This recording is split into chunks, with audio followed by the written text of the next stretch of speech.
Now, I would like to have a conversation about the Nurburgring, because this is important. Last year, I was delighted. The people who run the Nurburgring in Germany, they said they were going to ban car manufacturers from setting lap records. Sorry, why were you delighted about that? Because that's an excellent idea. Because if you make a car that is excellent for doing a fast lap of the Nurburgring, it will be useless as a car everywhere else in your life. It's like setting your house up to play Laser Quest. It will be brilliant for playing Laser Quest, but it'll be rubbish for a dinner party because it's full of lasers and darkness and fog and music and people running around thinking that they're in Star Wars. Or you could get a dog.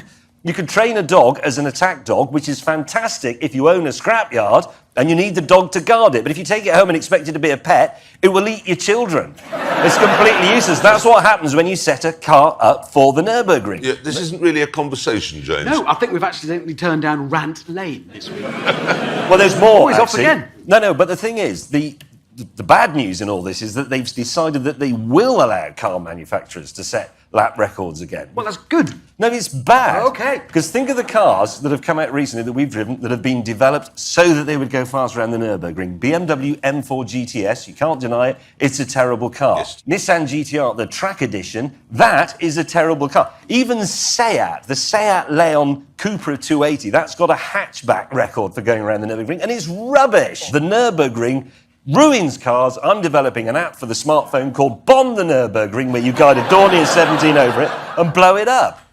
What are you doing on this programme? Talking sense. Good question. I don't know. Because we have this old woman who has a baking show in Britain. She's called Mary Berry. And it would be the same, you probably know, she's probably the same as her saying, I hate cakes. Yes.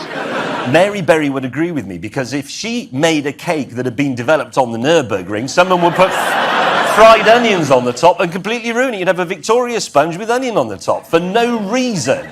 James, you know you're weird, don't That's you? not weird. That's the most sensible thing that's ever been said on this show. You are weird. Not weird. He is weird. We were coming through the airport here the other day, coming through Chicago, and he went, Jeremy, smell my jacket. He said what? Yeah. He did. He said, smell my jacket. I said, why? He said, because it smells of old record players. Mate, that is weird. But it did. You know record players don't smell of anything.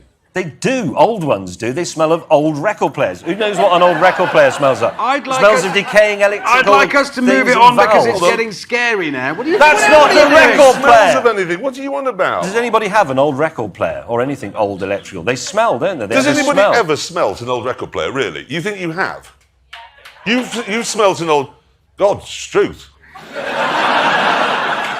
Did it have a wax cylinder on it, your old record player? What? They smell like old plastic and warm rubber. Yeah, exactly. See, No, that's the smelling of his special drawer, is that?